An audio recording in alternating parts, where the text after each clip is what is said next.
Gigibain nga ba ang condominium after 50 years? Madalas po nating naririnig na huwag bumili ng condominium dahil gigibain ito after 50 years. Totoo nga po ba ito at dapat ka po bang maniwala? Bago po natin sagutin ang tanong na ito, heto ang tatlong mahalagang bagay na kailangan mo pong malaman. Number 1, alam mo po ba na kapag bumili ka ng condominium unit, nagiging parte ka po ng isang condominium corporation.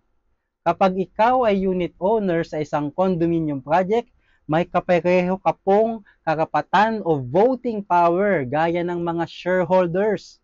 Ibig pong sabihin yan, pagkatapos ng 50 years, ikaw at ang iba pa pong homeowners ang boboto sa mahalagang desisyon tungkol sa condominium. Kailangan po ng 50% ng boto ng korporasyon o mga homeowners para ma-finalize ang desisyon. Number 2, ang lifespan po ng condominium corporation ay ang siyang limitado sa 50 years. Pero maaari po itong ma-extend o ma-renew. Ito po ang dahilan kung bakit maraming tao ang nag-iisip na ang condominium ay 50 years lang ang itatagal. Ngunit ngayon po, ayon po sa Revised Corporation Code of the Philippines, ang term ng isang korporasyon ay perpetual na po, maliban kung may specific na limitasyon o kondisyon.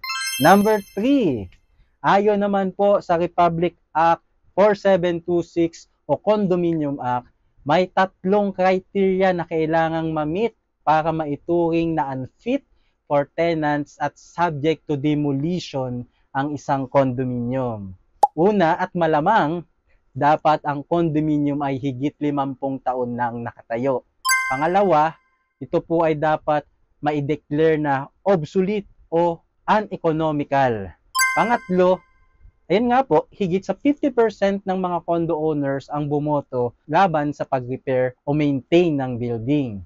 Kung hindi po na-meet ang tatlong kondisyon na ito, hindi madi-demolish ang condominium. Kaya po, para sagutin ang tanong, kahit na ang condominium project po ay higit ng 50 years na nakatayo, hindi po ito otomatikong gigibain. Follow for more condo investment learnings.